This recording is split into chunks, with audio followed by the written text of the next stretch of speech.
Top 5 Best Computerized Telescopes. Number 5. Celestron Nexstar Evolution 8.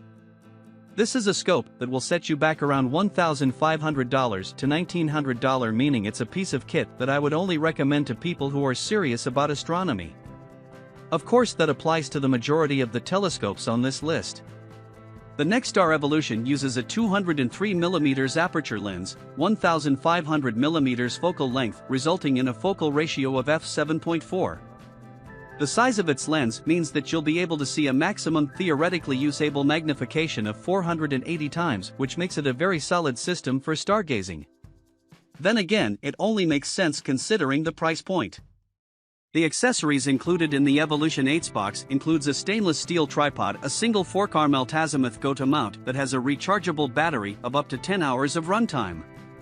This rechargeable battery is primarily why the Evolution is so much more expensive than just the plain old Nexstar SE line, that require you to carry around 12V batteries to charge up. The charging time for a full battery is around 4 to 8 hours. The other accessories include two Plus eyepieces at 40mm and 13mm of reasonably high quality. Overall, people find this scope to be very good. The aligning process is fairly short. The ability to disassemble the system into 3 pieces makes it fairly easy to carry around, and of course its database objects in the automated and motorized go-to mount. The lens and the rechargeable batteries make it a very solid pick as a computerized telescope. Coming in number 4. Celestron AstroFi 130.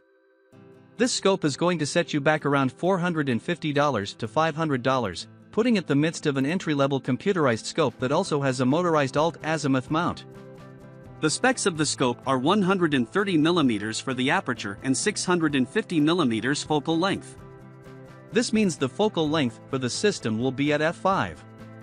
Because the AstroFi 130 is a reflector and also has a low focal length, it's a scope that will need realigning quite a lot. However, Celestron's Sky Align technology makes collimating your scope pretty easy, so this issue shouldn't be too bothersome. How the Sky Align works is by centering any 3 bright objects in the eyepiece, and after this AstroFi's computer will calibrate to the night sky. This'll essentially set everything IP for you, and you should be ready to start locating thousands of celestial objects stored in its database. One of the main selling features of AstroFi is the modern advancements it displays. You're able to connect your phone or tablet to it, in turn using the smart device as the remote that controls the locating of planets, star clusters and whatnot, with the go-to mount obviously rotating automatically to where you want the AstroFi to point. As for the other accessories included in the box, you'll get a red dot star pointer finder scope, 2 Kellner eyepieces at 25mm and 10mm, mirror star diagonal, and a battery pack. As for the maximum theoretical usable magnification with the AstroFi 130, that's going to be at 256 times, which isn't the highest on this list, but it does still mean that you'll be able to see Jupiter with some good detail along with its moons, Saturn's rings, and even see many star clusters and nebulae through the lens. The biggest issues with this scope will be the reasonably high maintenance due to it being a reflector scope. The battery life is unlikely to be all that great, and the collimation process, even with the Sky Align software, will prove to be difficult for users to set up initially. Coming in number 3. Celestron Nexstar 130 SLT. The Nexstar 130 SLT is a significantly more affordable variant than the Nexstar 6 SE without compromising too much in the sense of power, although the 130mm lens does mean that it's a fair bit weaker.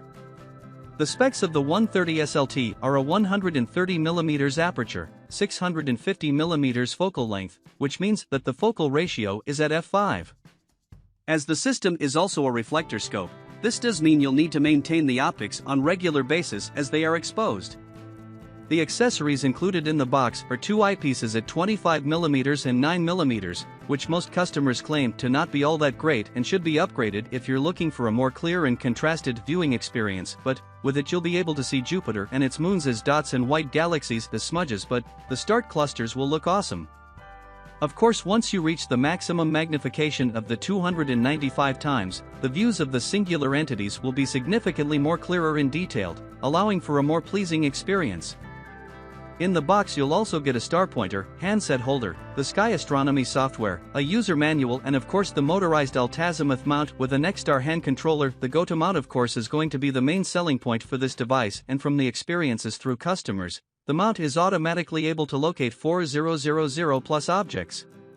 Clearly this database is significantly smaller than the other scopes, but 4K plus along with the bonus database of 10K objects isn't anything to complain about. The alignment process of the mount requires you to point the scope at the 3 different objects in space to align the scope.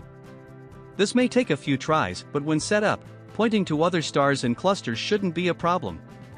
The dimensions and weight of the scope is another thing that may sway you towards getting this scope.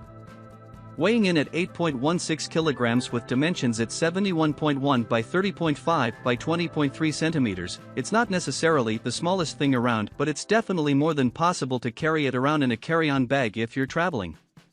Coming in number 2. Celestron Nexstar 6SA. The Nexstar 6SE is a very popular device among astronomers and is generally the middle ground for individuals looking to get into astronomy due to its smaller frame and solid optics. This device will set you back around $800 to $1,000, so it's more affordable than the Skywatcher 12 inches, but it's still relatively expensive. 6SE uses a Schmidt-Cassegrain design for its scope, which means that it's basically a mix between a refractor and reflector scope, but without any of the major inherent problems such as a high maintenance from a reflective scope or the chromatic aberration from a refractor. This means that the 6SE will be a very competent scope, and the design itself also allows for no loss of focal length with the compact design of the tube that T has. The specs for the 6SE are 150 mm for the aperture, 1500 mm focal length, which means the focal ratio stands at f10. The high focal ratio simply means that the magnification that can be achieved through eyepieces and Barlow lenses will be higher, whilst the 150 mm, although 4 times weaker at gathering light than the Skywatcher 12, will still allow for a maximum theoretical magnification of 354 times. This is of course very solid, once again, when you consider the telescope's portability. In the box you'll only be provided with a 25 mm plus eyepiece, which will give you 60 times magnification, but buying a better eyepiece shouldn't cost too much anyway, so this isn't a very big concern.